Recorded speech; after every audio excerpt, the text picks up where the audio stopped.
Hey witches, it's Taya and I've got Luna here with me today. It's been a while. Oh, she heard her name. And today we wanted to do another Witchling Wednesday, and I wanted to share a little bit about red flags. So maybe you're brand new, or maybe you've been around for a while but you're just starting to get out there in your local community or whatever, and you're starting to meet people in person. Maybe you're looking for a coven, or you're looking for a working group, or a study group, that kind of an idea, and you're looking to get involved with people. What are some red flags that you sort of want to keep an eye out for so that you don't get involved in a negative situation? Because let's be honest, witchcraft is no different than any other community. Every community has their yahoos.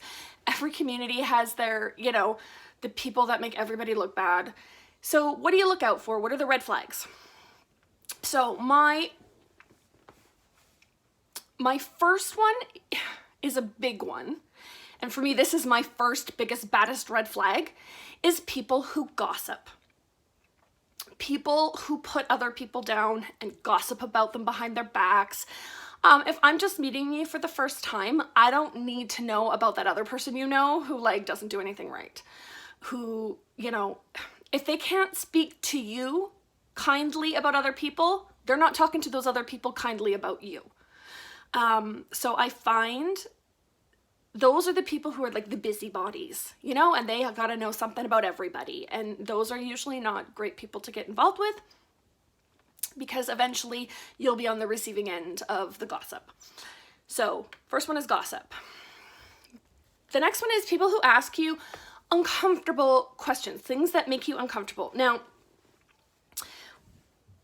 if you're looking to, say, get into a coven or a working group, they might ask you questions that are a little like, okay. Not that they would make you uncomfortable, but that they might challenge you a little bit. But I'm talking about those questions where it's like, do you have a boyfriend? What does that have to do with anything, right? Questions that kind of set off your radar a little bit. Listen to that intuition and listen to that inside your body saying, that's a weird question. And I would usually respond with, why do you need to know that? Maybe they have some legitimate reason why they need to know. But if they're asking you things that make you uncomfortable right off the bat, that's a good red sign. If they ask you to do anything illegal, right, or anything that you're not comfortable with, maybe they're just really super into their entheogens and they really like to whoop it up on the SBATs, and they're like, we take all these drugs, and you're like, not my jam. Or maybe they're like, hey, listen, I just got some new tools. I'm wondering if you could hold them for me for a while. Why do you need me to hold stuff for you, right? Again, use your intuition there. If sex is involved, now sex and witchcraft can go hand in hand, but typically that's something when you become more experienced, if it's with a working partner, it's somebody that you've worked with a long time. It's not somebody that you just met last week. I find sometimes, I've heard stories about people when they're like, I was brand new and people were talking to me about masturbation and using that in sex magic, and it made me uncomfortable. Again, that's not something you need to be bringing up with new practitioners. That's not something that you need to be bringing up with people when you first meet them. If that comes up right away, that's a red flag. That's definitely something you want to look out for, something you want to avoid. You want to avoid the control freaks, right? The people who are like, it's my way or the highway. I practice X by tradition, and that's all that there is to say. You need to be just like me. I find that, the people you want to spend time around are the people that are like, this is how I do it. Tell me about what you do. Oh, that's interesting. You want to learn from each other. Now, that being said, if you're, looking to join a study group or a working group of a specific tradition, then, you sort of need to get on board with what that tradition entails.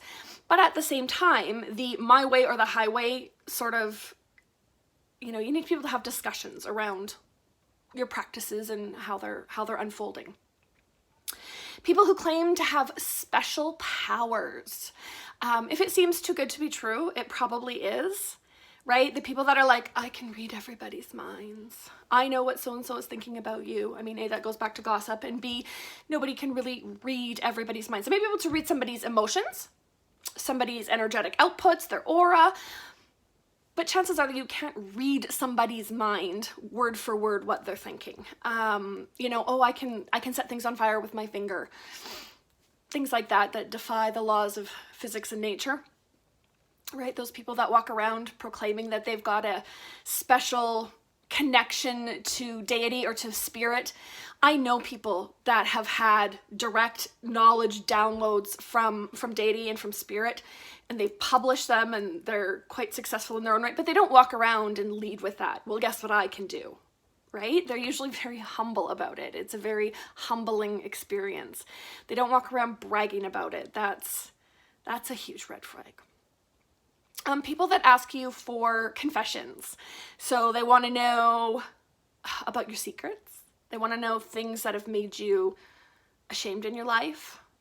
They want you to send me your most awkward picture, stuff like that. Anytime that people want information that they can hold over you, right? That they can use to sort of blackmail you in the future. Tell me about the worst thing you've ever done in your life. That kind of stuff. That was a whole Nexium scandal, right? Was that they had these women send them pictures and stuff naked pictures and stuff, and threatened to release them if they didn't sort of stay in line. Another red flag is isolation. So you'll be my friend and only my friend. You'll work with this group and I don't want to see you talking to anybody from that group. That kind of stuff, that's not cool. That's a red flag. We should be free to talk to, if what we're doing here is legit, my talking to somebody else about it shouldn't have any bearing on it, right? People looking for financial obligation. Now, don't get me wrong, right? Hey, our coven meets every full moon and everybody brings $10 to pitch in to help offset costs. That's fine, right? That's realistic. But, I need you to pay me $500 a month to study with me because I have special powers. And you see how they kind of tend to like build on top of each other. And really, I guess my biggest advice when you're trying to avoid red flags is to ask questions, right? If you don't understand why something is happening or why they need to know something or why they want to talk to you about something or they need you to do it a certain way, ask questions, because a legitimate teacher, a legitimate priest or priestess, a legitimate friend will have no problem saying, oh, hey, yeah, no, this is why we do it that way. Right? I don't know, that makes me uncomfortable. Why do I need to be skyclad? Why do I need to be nude? Well, they will be able to explain to you why in a way that makes sense to you, right? And at the end of the day, if that's not your jam, then you're with the wrong group and you need to go find a group that doesn't practice skyclad, right? But they would be willing, a legitimate group would be willing to entertain your questions and would have answers more than just, well, that's the way we do it, right? They would have an actual legitimate reasoning for it. So ask your skeptical questions and see how they're received. I mean, ask them respectfully, right? I'm not saying kick up a bunch of heat, but ask those questions respectfully and see what they have to ask. And at the end of the day, follow your intuition. I think, I know I've, a long time ago back, like in my 20s and stuff, I was out meeting people, and I know that there was a couple situations where my red flag kind of went off, but I was like, oh no, I'm sure I'm just blowing it out of proportion or whatever. And yeah, sure enough, I was right, and I should have just listened to myself right off the bat. So trust that intuition that you have.